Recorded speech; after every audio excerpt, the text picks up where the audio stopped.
You ask Tiger to solve. This deals with linear equations with one unknown.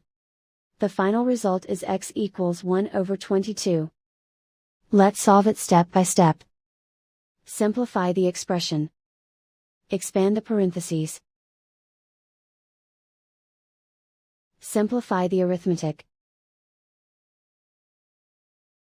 Multiply the coefficients. Group all x terms on the left side of the equation. Subtract 7x from both sides. Group like terms. Simplify the arithmetic.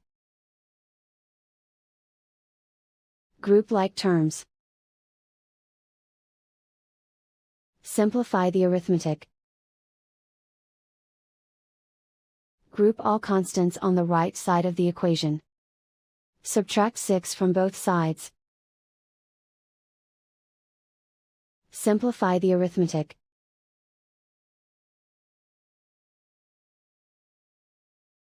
Isolate the x.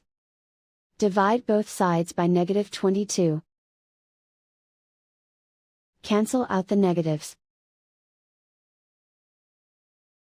Simplify the fraction. Cancel out the negatives. And so the final result is x equals 1 over 22.